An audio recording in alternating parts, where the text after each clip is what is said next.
بسم اللہ الرحمن الرحیم۔ السلام علیکم ورحمۃ اللہ وبرکاتہ۔ الحمد للہ رب العالمین والصلاة والسلام علی سید المرسلین محمد وآلہ وصحبہ اجمعین، اما بعد۔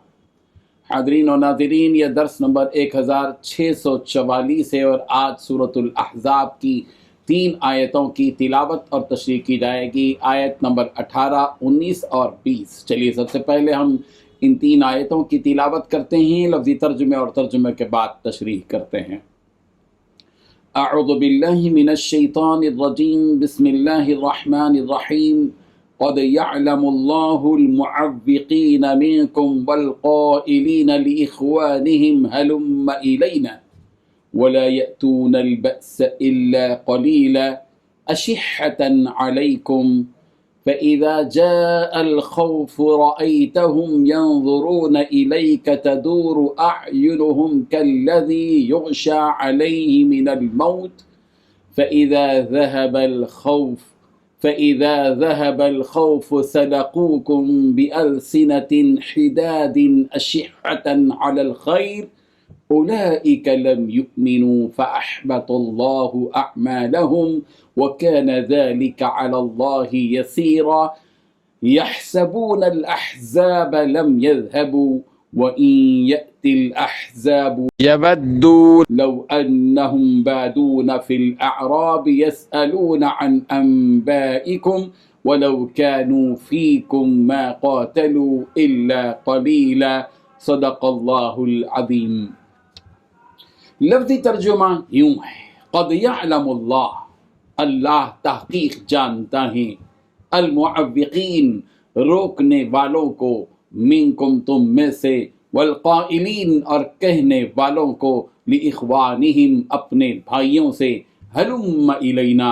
آؤ ہماری طرف، ولا یأتون اور وہ نہیں آتے، البأس لڑائی میں، الا قلیلا مگر تھوڑی دیر ہی، اشحتن اس حال میں کہ وہ بخیل ہیں، علیکم تم پر، فَإِذَا پھر جب جاء الخوف آتا ہے ان پر خوف، رأیتہم تو آپ دیکھتے ہیں ان کو، ینظرون کہ وہ دیکھتے ہیں، الیکا آپ کی طرف، تدور گھومتی ہیں، اعینہم ان کی آنکھیں، کالذی مانند اس شخص کے کہ یغشا غشی طاری ہو، علیہ اس پر، من الموت موت کی، فَإِذَا پھر جب ذہب الخوف دور ہو جاتا ہے خوف، سلقوکم تو تم پر چڑھ چڑھ کر بولتے ہیں، بِأَلْسِنَةٍ حِدَادٍ تیز تیز زبانوں سے، اشحتن درحال یہ کہ وہ حریص ہیں، علی الخیر مال غنیمت پر، اولئک یہ لوگ ہیں، لم یؤمنوا ایمان نہیں لائے، فأحبط اللہ چنانچہ اللہ نے ضائع کر دیے، اعمالہم ان کے عمل، وکان ذالک اور ہے یہ علی اللہ اللہ پر، یسیرا بہت آسان۔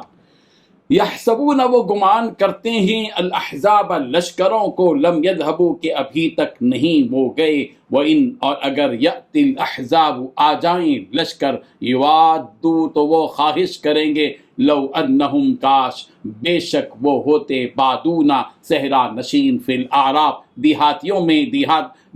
میں، یسألون عن انبائکم پوچھتے رہتے تمہاری بابت خبریں، ولو کانوا اگر وہ ہوتے، فیکم تمہارے اندر، ما قاتلوا تو وہ نہ لڑتے، الا قلیلا مگر تھوڑا ہی۔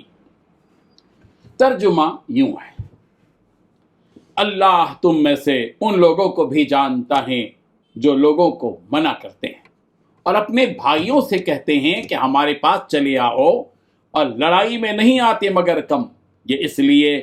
کہ تمہارے بارے میں بخل کرتے ہیں، پھر جب ڈر کا وقت آئے تو تم ان کو دیکھو کہ تمہاری طرف دیکھ رہے ہیں اور ان کی آنکھیں اسی طرح پھر رہی ہیں جیسے کسی کو موت سے غشی آ رہی ہو، پھر جب خوف جاتا رہے تو تیز زبانوں کے ساتھ تمہارے بارے میں زبان درازی کریں اور مال میں بخل کریں، یہ لوگ حقیقت میں ایمان لائے ہی نہ تھے، تو اللہ نے ان کے اعمال برباد کر دیے اور یہ اللہ کو آسان تھا۔ خوف کے سبب خیال کرتے ہیں کہ فوجیں نہیں گئیں، اور اگر لشکر آ جائیں تو تمنا کریں کہ کاش گواروں میں جا رہیں اور تمہاری خبریں پوچھا کریں، اور اگر تمہارے درمیان ہوں تو اللہ لڑائی نہ کرے مگر کم۔ ان 3 آیتوں میں 12 باتیں بتائی گئی ہیں۔ پہلی بات، اللہ تعالیٰ تم میں سے ان لوگوں کو خوب جانتا ہے جو رکاوٹ ڈالتے ہیں۔ دوسری بات، اپنے بھائیوں سے کہتے ہیں کہ ہمارے پاس چلے آؤ۔ تیسری بات، وہ خود لڑائی میں نہیں آتے اور آتے بھی ہیں تو بہت کم۔ چوتھی بات، وہ آتے ہیں بھی تو تمہارے ساتھ لالچ رکھتے ہوئے آتے ہیں۔ پانچویں بات، جب خطرے کا موقع آتا ہے تو وہ تمہاری طرف ایسی چکرائی ہوئی نظروں سے دیکھتے ہیں جیسے کسی پر موت کی غشی طاری ہو۔ چھٹی بات، پھر جب وہ خطرہ دور ہو جاتا ہے تو مال کی حرص میں اپنی زبانیں زور زور سے چلاتے ہیں۔ ساتھی بات، یہ لوگ ہرگز ایمان نہیں لائے۔ آٹھویں بات، اس لیے اللہ نے ان کے اعمال ضائع کر دیے ہیں۔ نویں بات، یہ بات اللہ کے لیے بہت آسان ہے۔ 10ویں بات، وہ سمجھ رہے ہیں کہ دشمن کے لشکر ابھی گئے نہیں ہیں۔ 11ویں بات، اگر وہ لشکر دوبارہ واپس آ جائیں تو ان کی خواہش یہ ہوگی کہ دیہات میں جا کر رہیں اور تمہاری خبریں معلوم کرتے رہیں۔ 12ویں بات، اگر تمہارے درمیان رہیں بھی تو لڑائی میں بہت تھوڑا سا حصہ لیں گے۔ بزرگان محترم، ان آیتوں میں بھی انہی منافقین کی حالت بیان کی جا رہی ہے کہ یہ خود تو جنگ میں آتے نہیں، اوپر سے جنگ میں آنے والوں کو بھی روکتے ہیں کہ کہاں جا رہے ہو، مت جاؤ، وہاں سختی میں قتل و غارت گیری میں کہاں رہو گے، یہاں سکون سے اپنے گھر میں بیوی بچوں کے ساتھ کھاتے پیتے رہو۔ حضرت قتادہ رضی اللہ عنہ سے مروی ہے کہ اس سے مراد وہ منافقین ہیں جو اپنے بھائیوں سے کہا کرتے تھے کہ یہ محمد اور ان کے ساتھی تو سر کا ایک لقمہ ہیں، یعنی ان کو ختم کرنا ایسا ہی ہے جیسے کسی کا سر اپنے منہ میں لے کر کھا جاؤ، نعوذ باللہ۔ اگر یہ لوگ گوشت کا ٹکڑا بھی ہوتے تو ابو سفیان اور ان کا لشکر انہیں نگل جاتا۔ اس آدمی کو یعنی محمد صلی اللہ علیہ وسلم کو چھوڑ دو، وہ تو ہلاک ہونے والا ہے، نعوذ باللہ من ذالک۔ حاتم بن زید رحمہ اللہ نے اس آیت کے بارے میں فرمایا کہ یہ یوم الاحزاب کا دن ہے کہ ایک صحابی رسول اللہ صلی اللہ علیہ وسلم کے پاس سے لوٹ کر اپنے گھر گئے تو اپنے بھائی کو دیکھا کہ ان کے سامنے بھنا ہوا گوشت، روٹی اور نبیذ رکھا ہوا ہے، عربی ڈش ہے ایک نبیذ۔ انہوں نے اپنے بھائی سے کہا کہ تم یہاں گوشت، نبیذ اور روٹی کے درمیان میں ہو اور رسول اللہ صلی اللہ علیہ وسلم تیر و تلوار کے درمیان میں ہیں۔ تو اس بیٹھے ہوئے آدمی نے ان صحابی سے کہا کہ تم بھی آ جاؤ، اس لیے کہ محمد کو اور ان کے صحابہ کو تو محصور کر لیا گیا ہے۔ اس ذات کی قسم جس کی تم قسم کھاتے ہو، محمد ان کا کبھی مقابلہ نہیں کر پائیں گے۔ ان صحابی نے کہا تم نے جھوٹ کہا، اس ذات کی قسم جس کی قسم کھائی جاتی ہے، میں تمہاری خبر ضرور رسول اللہ صلی اللہ علیہ وسلم کو پہنچا دوں گا۔ یہ دونوں صحابی ماں باپ شریک تھے، یعنی حقیقی بھائی تھے، اور وہ نبی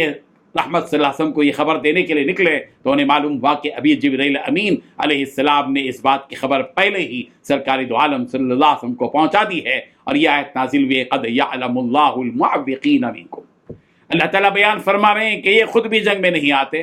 اور دوسروں کو بھی آنے سے روکتے ہیں، اور اگر کبھی آ بھی جائیں تو خانہ پوری کے طور پر آ کر اپنا نام درج کرواتے ہیں پھر چلے جاتے ہیں۔ یہ ایسے بزدل لوگ ہیں، لیکن جب مال غنیمت کی تقسیم کا وقت آتا ہے تو اسے لینے کے لیے آتے ہیں، بڑی بڑی باتیں کرتے ہیں اور پھر بہادری بتاتے ہیں تاکہ وہ مال انہیں بھی مل جائے، مگر حقیقت میں ان کی بزدلی کا حال یہ ہے کہ جب جنگ میں دشمنوں کا آمنا سامنا ہوتا ہے اور جنگ کی اس حالت کو دیکھتے ہیں تو ان کی حالت اس وقت ایسی ہو جاتی ہے جیسے کہ موت کے وقت میں کسی کی آنکھوں میں اندھیرا چھا جاتا ہے۔ لیکن جب یہ جنگ ختم ہو جاتی ہے تو پھر سے اپنی حسبی حالت میں آ جاتے ہیں اور بڑی بڑی باتیں کرنے لگتے ہیں تاکہ انہیں مال غنیمت کا حصہ مل جائے۔ یہ بہت ہی لالچی قسم کے لوگ ہیں، بس مال کی حرص میں لگے رہتے ہیں۔ یاد رکھو کہ ایسے لوگ کبھی ایمان نہیں لائیں گے۔ جن کا ایمان دنیا کے مال و متاع پر ہو تو ایسے لوگ اگر نیک عمل کرتے بھی ہیں تو ان کے اعمال پروردگار کی نگاہ میں مقبول نہیں ہوں گے بلکہ بیکار و رائے گاں ہو جائیں گے، اس لیے کہ اللہ تبارک و تعالیٰ اسی کام کو قبول کرتا ہے جو صرف اسی کے خاطر کیا گیا ہو۔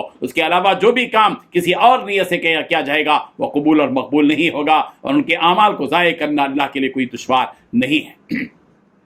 امام زمخشری رحمہ اللہ نے سے پوچھا گیا کہ کیا منافقین کے اعمال ثابت ہوں گے یا ان کو ختم کر دیا جائے گا، یعنی پہلے ان کے کیے ہوئے کاموں کو گنا جائے گا اور پھر ان نیکی کے کاموں کو ان کے نام اعمال سے ضائع کر دیا جائے گا؟ تو امام زمخشری رحمہ اللہ نے جواب دیا کہ نہیں، ایسا نہیں ہے، بلکہ یہاں اللہ تبارک و تعالیٰ ایک درس دینا چاہتے ہیں کہ ہو سکتا ہے کوئی یہ سوچے کہ صرف زبان سے ایمان لانا ہی کافی ہے جبکہ اس کے دل میں ایمان نہ ہو، اور ایسے ہی یہ سوچے کہ منافقین جو بھی عمل کریں گے اس پر انہیں بدلہ دیا جائے گا۔ تو اللہ تبارک و تعالیٰ نے اس بات کی وضاحت یہاں کر دی کہ ان منافقین کا ایمان معتبر نہیں ہے اور انہوں نے جو اعمال کی وہ باطل اور بیکار ہے۔ اللہ تعالیٰ بیان فرما رہے ہیں کہ جب اللہ تعالیٰ نے زوردار آندھی کے ذریعے ان قریش مکہ اور بنو غطفان وغیرہ کے خیموں اور ہانڈیوں کو وغیرہ کو اڑا ڈالا اور انہیں بے سر و سامان کر دیا، تو یہ لوگ اس وقت جنگ کے میدان سے بھاگ گئے۔ اور جب اس کی خبر حضرت حذیفہ رضی اللہ عنہ نے نبی رحمت صلی اللہ علیہ وسلم کو دی تو یہ منافقین اسے سچ نہیں سمجھ رہے تھے کہ وہ لوگ گئے ہوں گے، اگر گئے بھی ہوں گے تو زیادہ دور نہیں گئے ہوں گے،